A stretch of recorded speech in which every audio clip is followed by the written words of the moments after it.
Chiara Luce Badano was born on October 29, 1971, in Sassello, Italy. I have been working for several years with Youth for a United Nation. It was through them that I met Chiara Badano, a Gen, one of the most important people in my life, who left this world at the age of 18. We called her Chiara Luce. She was an open, joyful, beautiful girl, full of life. She loved to play sports, dance, sing, hang out with her friends.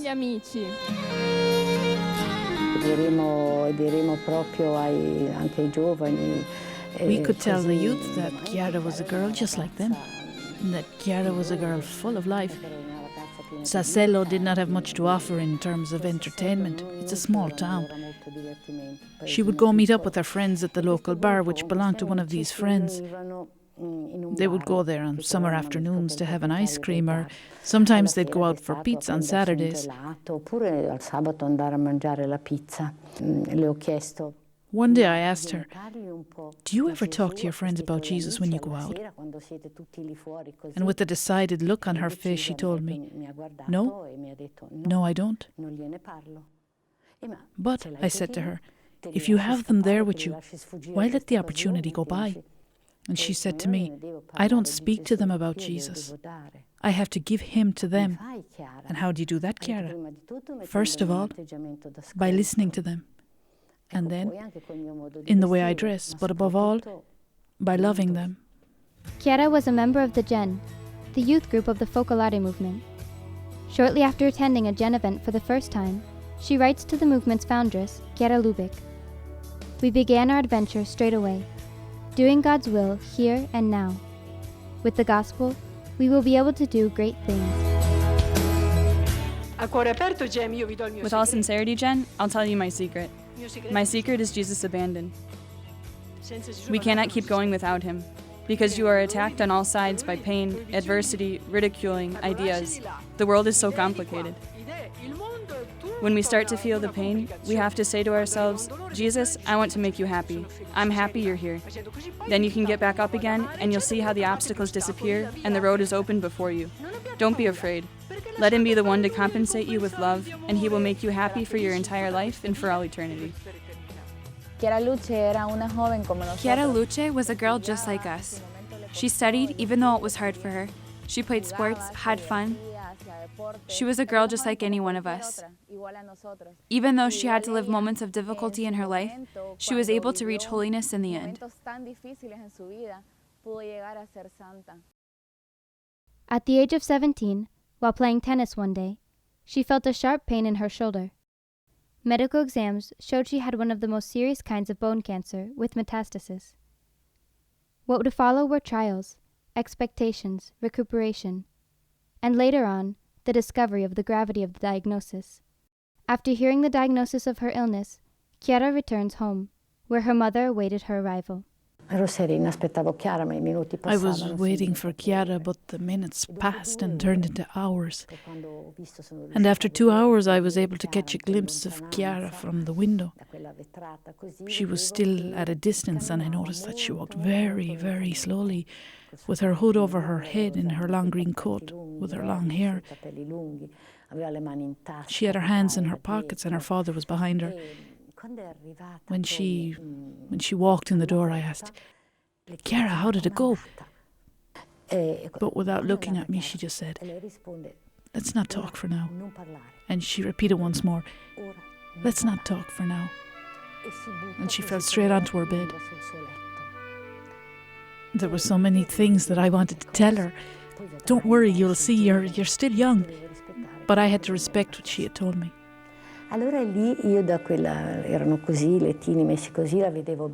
could tell from the expression on her face that Chiara was experiencing an inner struggle. There was a little clock resting on the shelf above Chiara's head.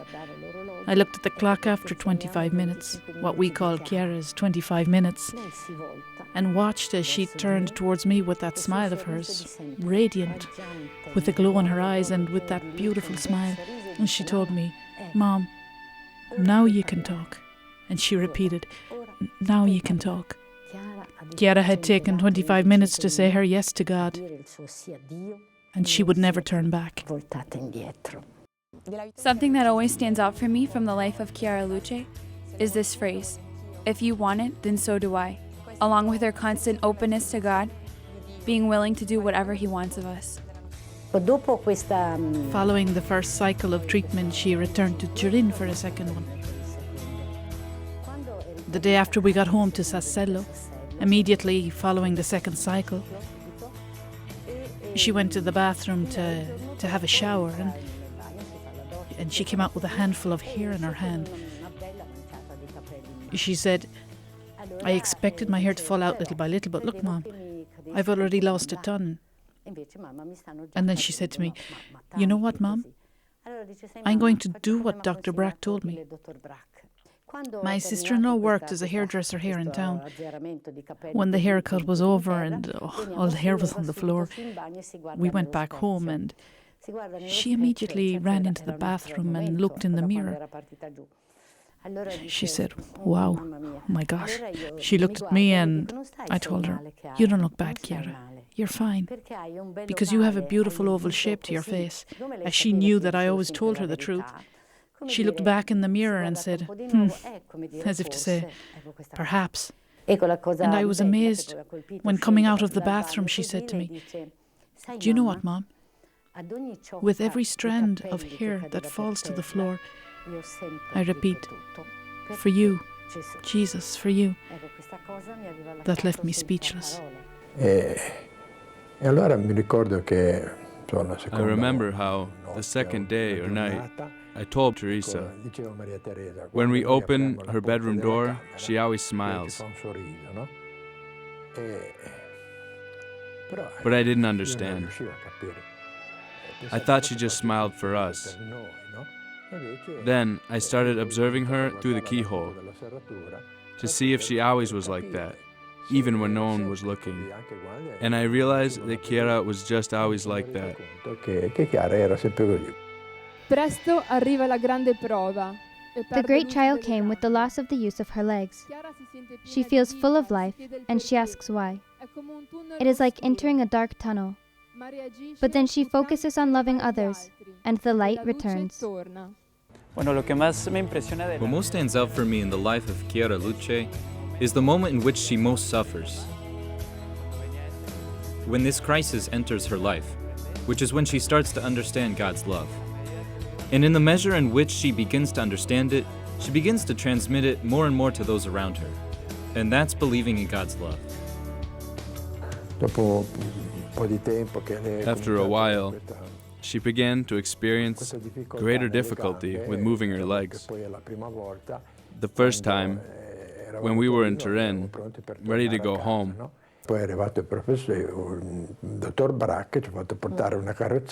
Dr. Brack came to bring her a wheelchair, and we were able to take her to the car.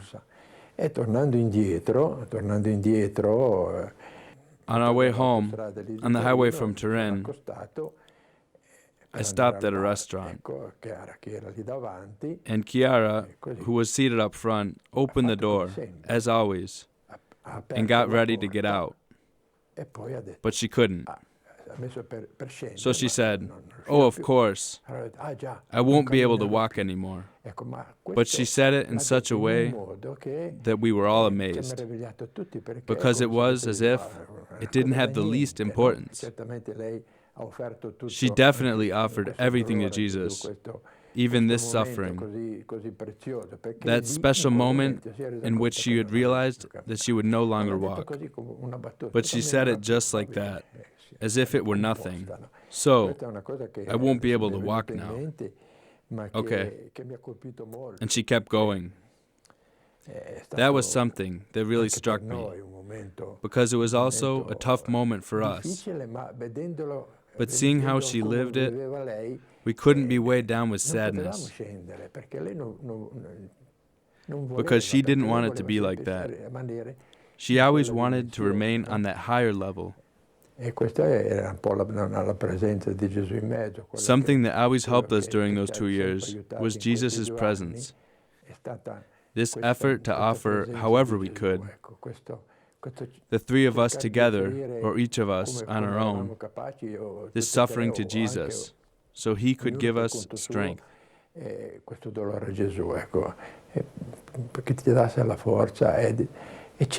was this calm, this way of living on a more supernatural level, where things happen in life without your understanding them. These were the years most blessed by God for our family, because Jesus had us live something that we truly cannot explain. Perché Gesù ci ha fatto veramente vivere una che non siamo più capaci a spiegare. Later, I began to pray. It was an intense moment. I sincerely asked Jesus to somehow give Teresa the strength and to inspire her, as I knew Chiara was going to ask her a lot of questions. I think the first one was, "But Mom, is it fair that someone should die when they're 17? I watch my friends run, ride their bikes, go to school." She replied, "I don't know. All I know is that it is important to do God's will if this is His plan for you." On another occasion, not long after this, her legs had remained paralyzed as well. And once again she asked, "But Mom, is it fair that I won't be able to walk anymore?" And she replied, "If Jesus takes away your legs, He will give you wings." Later on, there was a very special moment, a hemorrhage that was later resolved. Chiara had said, "Mom, do you think it was a false alarm or that I'm going to die?" Her mom had responded, "Be at peace. For you to go, it has to be God's timing. But you have your suitcase packed, filled with acts of love. When the time comes, Jesus will come and He will tell you, 'Come on, Chiara, let's go.'" Ecco, lei con queste risposte, coglieva c'era tutta questa serenità. As the time passed, we understood better, at least I did, that this grace had also been bestowed on us in light of this serenity, this desire to always do God's will. And I remember how one day she asked Our Lady for two things: if it were possible, her healing, and if not, the joy of always doing God's will. Chiara Luce had a very close relationship with Chiara Lubick, the leader of our movement. She shared everything with her: suffering, triumphs, the fear of not persevering till the end, her relationship with Jesus, and Chiara encouraged her. Chiara Luce. What a great light there was in our Chiara. This is seen in her face, in the photographs of her, especially those from the final moments of her life. Such a bright light shone in her words, her letters, her life spent in practical manifestations of love to so many. In one of her last letters, she tells me of her decision, inspired by none other than the Holy Spirit and the love in her heart, to love Jesus abandoned, for Himself, without exploiting Him for her own benefit.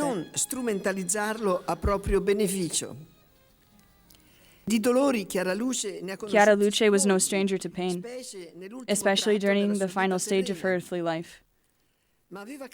But she had understood that the pain was like a precious pearl that she had to gather over the course of her days. It was especially in suffering, which requires fortitude, patience, perseverance, constancy, all the virtues necessary for a Christian in a dire situation, that she felt capable of loving.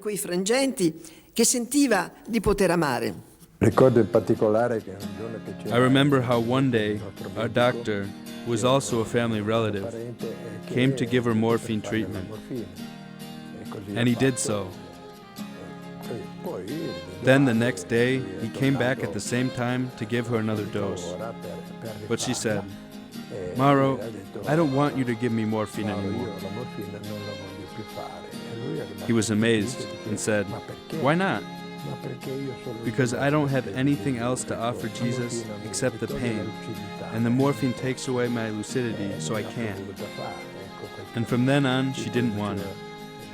She only took small doses of painkillers that only lasted 5 or 10 minutes. But she never again wanted to take morphine for that reason, to be able to offer Jesus her pain. The physical pain and suffering increased, but Chiara continued offering everything to Jesus. I walked into the room and, seeing how she was in the bed, I understood right away that it had been a tough night. There were IV drips, basins, syringes. It was evident.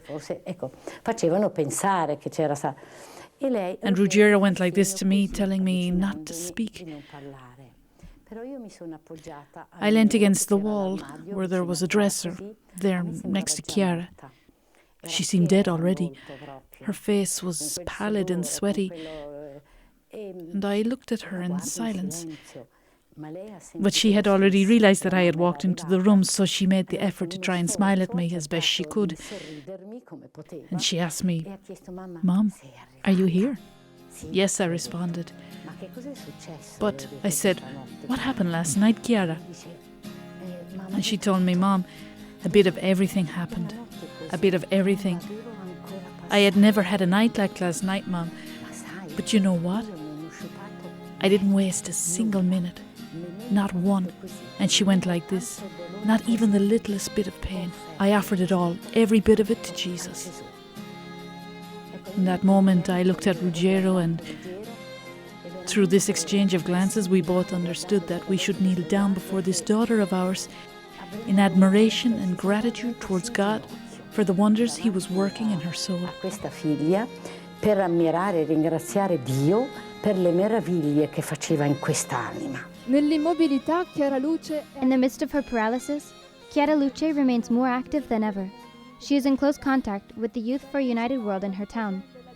She participates in the Gen events in Liguria with messages and posters. She paints objects to support GenFest 1990 and for sick children in an African country. Her room is always overflowing with visitors. A young doctor, an atheist, writes to her saying, Ho sempre pensato che la tua fosse l'età I had always thought that your age was one of great emotions, joy, enthusiasm. You have shown me that it is also an age of absolute maturity. He told her parents, there's coherence in this house. Here, Christianity makes sense to me. Tutto mi quadra. The people came to visit her there. When she had received visits from adults and members of the folklore movement and others, she said, "Mom, aren't there any young people out there?" "Yes, yes they are." "Well, have them come in." Non puoi farli passare. And when they had gone, I stood at the foot of her bed and told her, "Really, Chiara, you love until the last minute. Until the last minute." And she responded, "Mom, I have nothing left, can't you see? I have nothing, but I still have a heart that I can love with." Then I told her, "Chiara, I noticed that you were very amiable in greeting everyone, but with the young people you greeted them differently." And she told me, "The youth, Mom. The youth are the future. See, Mom, I can't run anymore and I want to pass on the torch to them. You know, Mom, how they do it in the Olympics. One runs and at a given moment he stops and passes the baton to the next one." And as if to make sure I was understanding her, she made the gesture. "It's because they only have one life to live and it's worth spending it well." Seeing Chiara Luce's story helps me understand how even today we can reach holiness. Precisely through the small and big things that we do in our daily life. That's how we can reach God, not just on our own, but taking others with us, just like Chiara Luce did.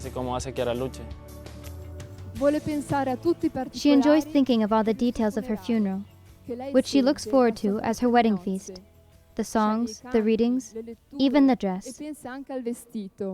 She asked that someone style her hair, if there was a young woman who could do it. She wanted to be well combed. She also wanted to wear a wedding dress and to be prepared, so to speak, clean, showered perhaps, washed up. So she told me, when you dress me, Mom, you have to repeat 3 times. Now Chiara is seeing Jesus. Because she understood that the moment was going to be very hard for me, and in fact, later it was. In effetti poi è stato così. On the night of October 6, 1990, she struggles to breathe and repeats continually, "Come, Lord Jesus." It was evident, we could tell she was on her way. I looked at her and I felt an inner peace. A real peace, almost as if it were a song. I looked at her face, it was one of suffering as I had never seen before. And I told Ruggiero, Chiara is suffering a lot right now. But I said to myself, I wonder what Chiara's doing now, what she's thinking. But I only said this to myself. Once she was feeling a little better, she looked over at me, but I hadn't said anything out loud. And she told me, Mom, you know what I was doing? No, I was singing. Oh, really? And what were you singing? Here I am, Jesus. I come once again before you today, completely renewed as you want me. And what about you? I was singing too. And she said, and what were you singing? I need to find you in my heart. It was evident that she couldn't hold out much longer. Her father was on the other side of the bed, and at a certain point he made a gesture, telling me to come closer. I went closer, and with her hand, she tousled my hair. Then she told me, bye, Mom. Be happy, okay? Because I am.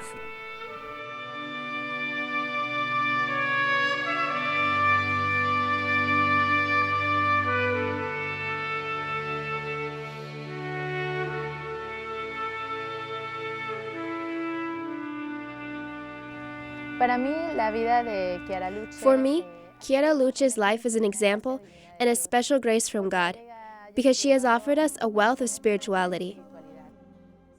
I think that she has really shown us how holiness is possible today.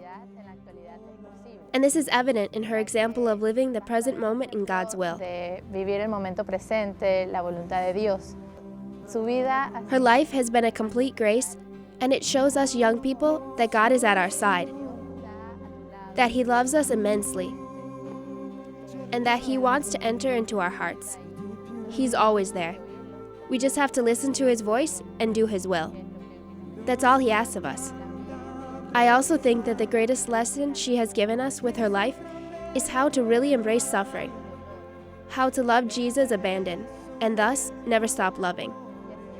If we manage to love joy and love suffering, then we will always be loving.